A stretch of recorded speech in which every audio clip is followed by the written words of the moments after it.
principle of value for money and transparency, sometimes we don't necessarily have to go into competitive bidding. I support that. Mr. Speaker, PPP projects is not just an option. It is an imperative if we want to address the infrastructure gap that we face in our country. On this note, Mr. Speaker, I want to once again commend the maker of the statement, and I thank you for the opportunity.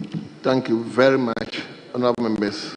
I will now take the Minister for Roads and Highways.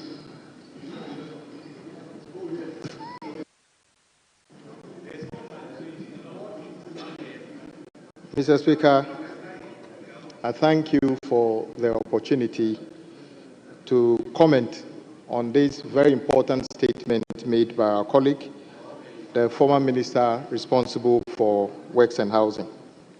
I also acknowledge the very important point made by my colleagues who contributed earlier.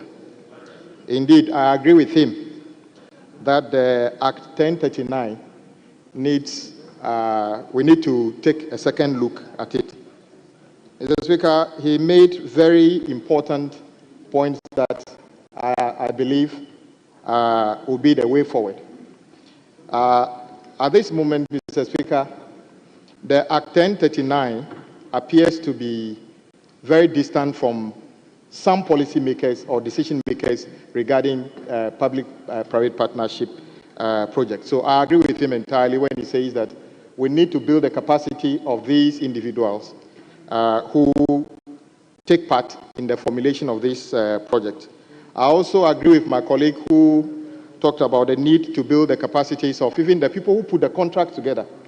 Mr. Speaker, sometimes when I read some of the contracts we put together between us and others, it's as if we are specialists in designing contracts against ourselves, because the contracts are so bad against us. And you ask yourself, were Ghanaians involved in the formulation of this contract? So I think that there's a need to build the capacities of this. However, Mr. Speaker, the critical one also made is the one by the former minister for roads. Many of the projects we attempt to put on PPP lacked the necessary project preparation before we enter into those agreements, making it difficult to even enforce. Mr. Speaker, as we speak, the two projects mentioned by my very good friend, the former Minister for Works and Housing, none of those projects is actually PPP project in any real sense. One, Bankra Integrated Logistics Terminal is no PPP. That project is entirely funded by the Ghana government through GPHA, Ghana Ports and Harbours Authority. On paper, this country, yes, this House approved a PPP agreement. But guess what, Mr. Speaker? The developer never had the capacity to raise any fund. It's not a PPP. Also, this House approved a PPP agreement. But all the money that has been paid towards the motorway is GOG money. So there's no private person involved in the Accra motorway as of now. So we don't have any record of implementing any successful PPP under this current regime. And I believe that whilst we want, for instance, the motorway to be completed, if GOG is the one funding it, what is the point of the law? The issue is about the economy of this country. Even if for you to build a road, yes, from here to Kumasi, 250 kilometers, whatever, maybe $2.5 billion. There's no shortage of money to be able to do this. But how does the person recoup his money? You can't expect somebody to put in $2.5 billion and get paid in 150 years' time. Mr. Speaker, the economy of the country determines what kind of PPP you can achieve. The United States can get into a PPP successfully because the economy can support it. At the moment, it is not very feasible for us to enter into PPP and deal with the major infrastructure project. That is why the point made by the former Minister of Roads and Highways is very critical. If we prepare the project very well, we will get to know whether it is bankable, because out of those details, it will work out quite clearly.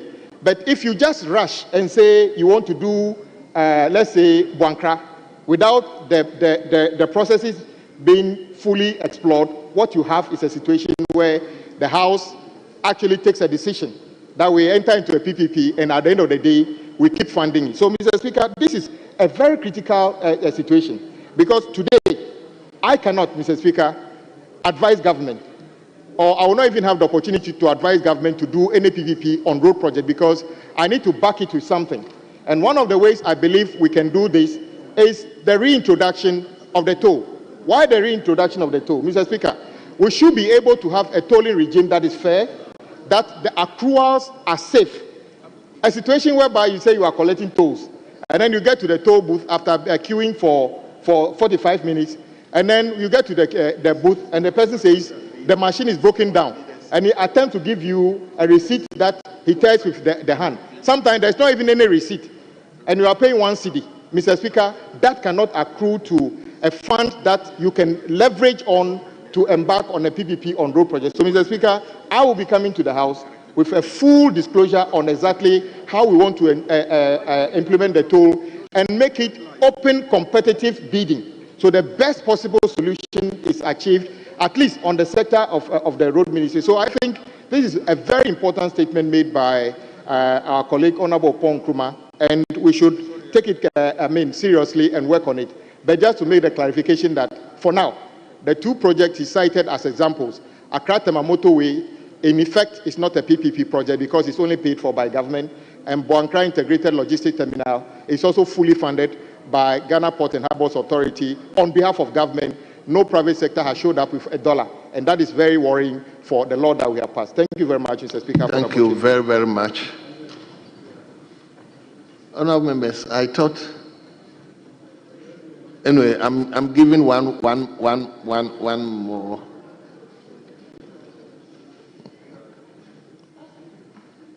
Okay, let me go to Dr. Camille.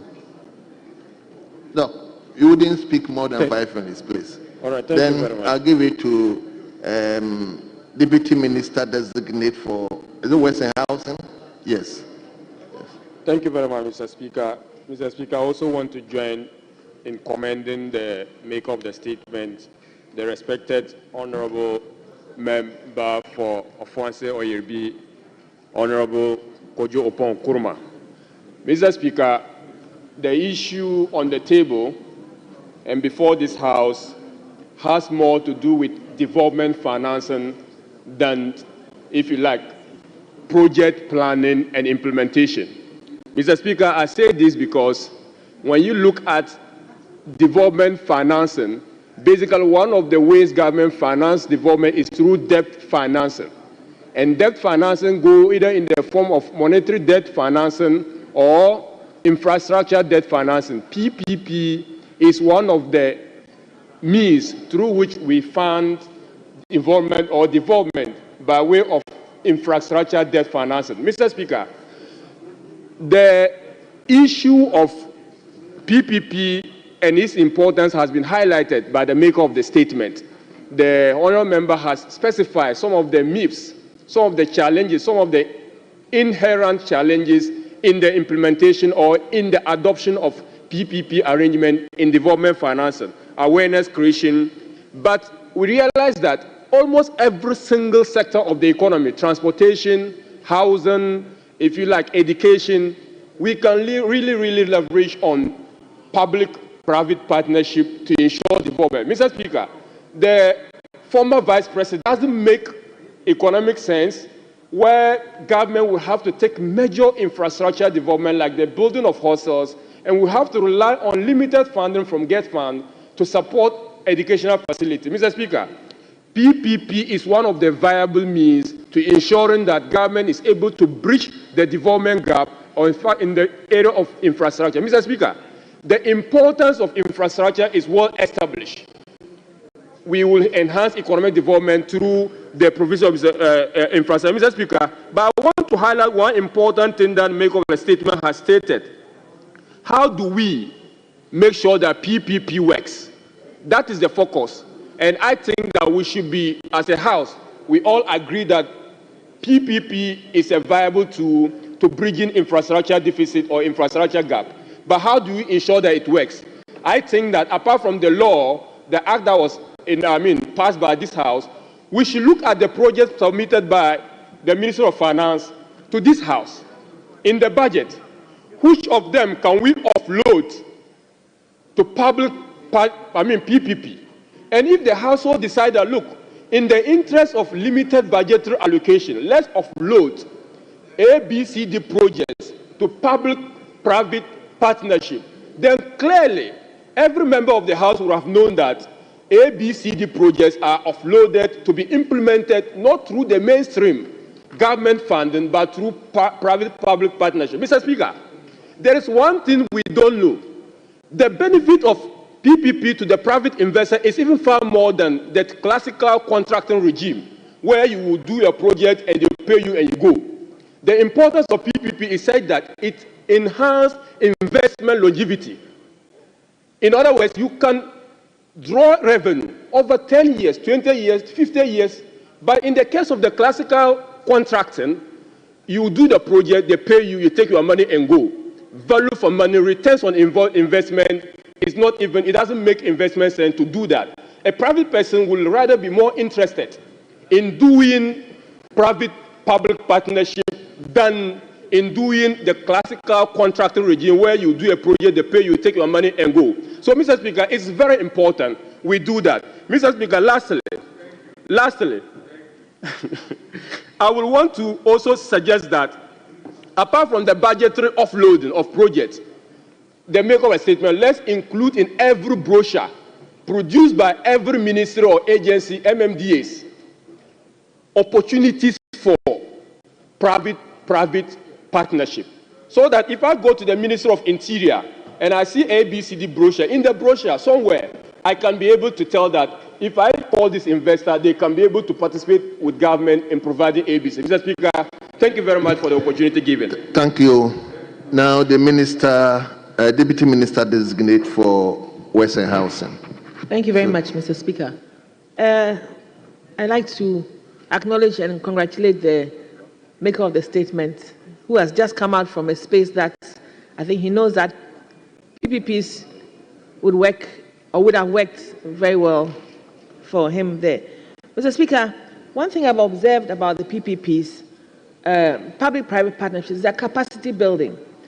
Now, there are a lot of consultants who are in the private sector, and I would suggest that the Ghana Institute of Engineering, project management professionals, Ghana Institute of Surveyors, Ghana Institute of Architects would undergo this kind of capacity building for public-private partnerships. It's very important because sometimes, if you look at the consultancy space, there's a huge percentage of them in the private sector. But then, in the public sector, they have the benefit of training in public-private partnerships in IP3 and other institutions, but the private sector may not have because of maybe sponsorship and all that. So I would suggest that they should just try and build local capacity. There are people over here in the public sector who have those skills, which can be transferable to the private sector. Because the strength of a public-private partnership also is very important that the parties are very good in negotiation. And so that is where legal skills also come into play. So I cannot underscore or underestimate the value of skills in being able to be built up in these areas. For example, in the water sector, perhaps maybe somebody has some funding and wants to do a water system. Naturally, they would like that it must be paid for somehow. You build it, you operate it, you transfer it. But during that period, you want to be sure that you'll be able to get your returns, plus profitability, plus you should be able to maintain the plants.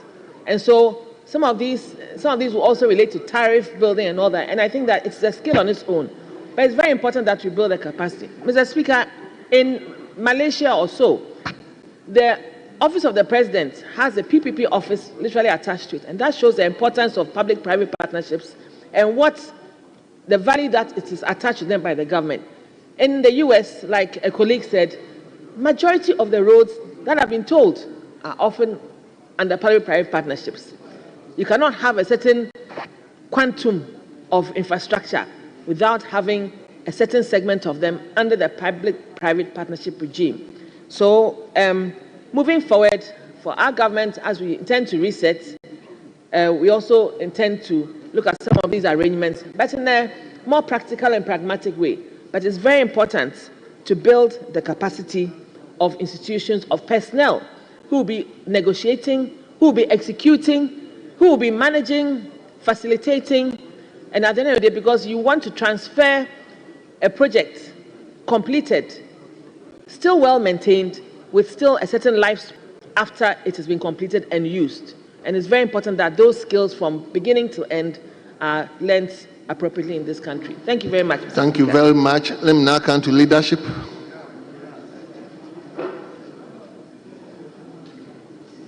Speaker, let me start on a note of congratulating our colleague for setting up a very important conversation. And it's my prayer that we'll push this matter to its logical conclusion. Speaker, many members who have spoken to this matter have tried to put matters in context, especially the road minister who spoke to it, citing very good examples. The former road minister did same. Speaker, from where I sit, I may be wrong, but I get this impression that political parties and government parties are formed on certain ideologies, center-right, center-left, and more often than not, we tend to be guided overly by these concepts that form political parties who eventually take over the reins of governance of a country. The NPP is known, the capitalist party. President Kufuor took over the reins of this government, is on record to have implemented social policies, probably, arguably, one of the best social policies implemented happened in the time of President Kufuor. Then you look at our colleagues in the NDC, who are also credited as socialists. And hence, if you look at the policies that they implement, more often than not, may not necessarily reflect their beliefs. So political parties are beginning to shift away from their main fulcrum of concept that form these parties. Because the PPP, more often than not, are known to be something that is a concept that capitalist states normally buy into it. That's been the trend. Now, with the changes and the vagaries of geopolitics as is happening now, even the socialists themselves are beginning to tend to that concept. I think we need to change our mindset. There's a fundamental need for a mindset change. Yes. Unless we do that, this whole concept, PPP, is still new to us. We talk about it nicely. We passed the act. We thought that we have arrived. The discussions are held. It goes to the Ministry of Finance. It goes on the shelves, and it gets dusty on the shelves. People are afraid, and the fear is still there. There's a lot of fear associated. So I think that our colleague has set the tone. It's something we need as a parliament. We need to upgrade further. We speak about it as theories. How do we demystify this theory and get people to understand that indeed this is the approach? My respected Minister for Roads, who I know is very much into such matters, he himself, he is not too comfortable, as he said, that the projects that were mentioned, out there it is known as a PPP project, but indeed when he got to the ministry, he realized it's something that has to be funded by government. So what is it? Whom are we deceiving? At one breath, we brandish PPP. At another breath, we come lacking. So I want to go away from the theory. Let's get practical. And this is a matter, I thought that this should have come from your side. But well, this is a house. So once it's coming from our side, it's the Parliament of Ghana, so fine. We want to see a certain roadmap. And that roadmap, Mr. Speaker, must be a departure from what we are known, what we are used to. PPP, theories, and then it ends where? It doesn't go anywhere. So I hope we'll be able to redefine our approach in terms of the prosecution of the concept of PPP. And thankfully, we are very good. The Honorable nominee for Gisela, the Honorable Gisela, I know, is very good. That's one of her areas. She's very good. She's been a consultant to get funds for a very long time. I have been chasing a few payments for her. She's very good in that area. My good friend, the Minister for Road, is also very good. Speaker, if we wish to come to some logical conclusion on this matter, some work has to be done. And that if we can continue committee to do a thorough work on this PPP concept, I think we'll be able to make a headway. Elsewhere, and fact be told, Speaker, we don't need to reinvent the wheel. There are other jurisdictions like Indonesia, for instance. As an independence, Ghana's per capita income was the same as Indonesia. The concept of PPP, Indonesia is doing so well. I'm told India is equally doing so well. So we may have to pick up some lessons from this and appropriate it into our unique circumstances as a country, and then we can get the rule clear and prosecute the matter. But let me comment the Honorable Opon Nkrumah, Koju Opon Nkrumah, and he's a proud Easterner. Esquire. He's a proud Easterner. Is that where you are going? Is that where you are going? Oh, Speaker, I'm only commending my fellow Easterner for bringing up such an important matter and also setting up a very important discussion. Speaker, we shouldn't wish this matter away. Let's continue with it. Let's continue. The discussion should go on, and I'm sure that we'll come to some logical conclusion and define a workable path. I thank you, Speaker. Majority leadership. Mr. Speaker, thank you very much for the opportunity, and let me thank the maker of the statement. Honorable Kojo Opon Nkrumah, he was a member of the Finance Committee where we passed the PPP Act at 10:30, and he played a very instrumental role in passing that bill into an act. So coming back to inform the House that there are some defects in the law, so that he is seeking the consent of all members so that we can do some amendment to make the law work. I think it is in order. Because, Mr. Speaker, every investor wants to maximize his profit. And I remember we met with the Ministry of Finance. They walk us through the processes. You can see about 25 projects identified. But they'll come back to tell you the next day that this project is not bankable. How can I recoup my investment if I put, let's say, $1 billion into this road-based infrastructure? So he's looking back maybe 10 to 25 years to get back his money. And another leg is, Mr. Speaker, you come back to the state for state guarantee. And it becomes a contingent liability on the state. Failure to make due the repayment. So these are some of the issues we need to address. And if we do a proper assessment, and we get to know that contractor A don't have the capacity to execute the project, by public education, you can put 2-3 contractors together to form consortium so that they can execute the project. But like the example the road minister just gave. On paper, we've entered into agreement that this project is PPP project or PPP funded project.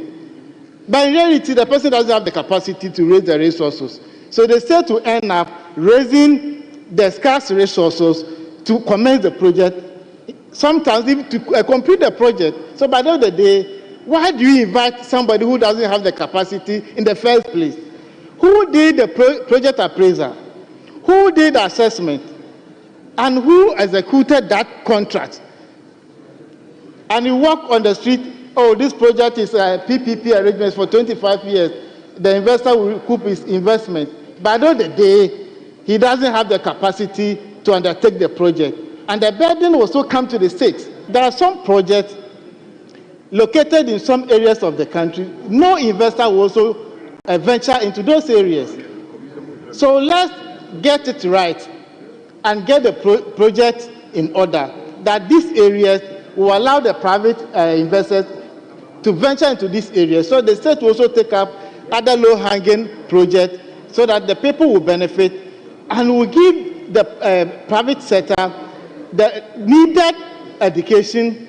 We create a enabling environment for them so they can also venture into those areas for the good of all of us.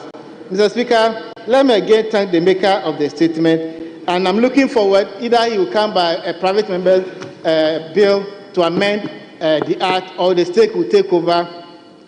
Whichever way that we think it will help us, we'll work on it, because we understand the law, we pass the law, and we can easily do the amendment to suit our current situation, so that the private sector will also take advantage for the good of all of us. I thank you very much for the opportunity. Thank you very much. I think we all agree that this statement is a very, very important statement going forward as a nation. So I'm happy that almost all the relevant ministries have commented on it. The Minister for Roads and Highways has commented. The Deputy Minister designate for Western Housing has also commented. And other members who are well placed have also commented. Deputy Minister designate for Lands and Natural Resources has also commented. So we hope that this particular statement will lead us to somewhere. So, Honorable Member for Asutifi North, Honorable Beneza Kwakuado, are you in the chamber? Yes. Take the floor and yes. Speaker, if you may, I am happy you agreed with my colleagues on the importance of the statement. So I want to pray you, as a Parliament of the Republic, probably we should also initiate something on our own. And I'll leave as to how we go about it, Speaker, I'll be guided by your wisdom. And Speaker, I heard you say you hope. Yes, we will hope, but if we can set something in motion. Honorable Minority Whip, I think we have an act, and per the statement, the act needs to be revisited. So once the act is there, I think the Minister for Western Housing, and the Deputy is here, the Rules Minister is also here. They can initiate it at the cabinet level, because I think once the act is there, I wouldn't personally encourage that a private member bill is taken to look into it. So once the relevant ministers are here, please take note of it and see how best we can quickly address the loopholes so that the act can be meaningful to all of us. On that note, I will invite the member for Asutifi North to take the floor and read his statement.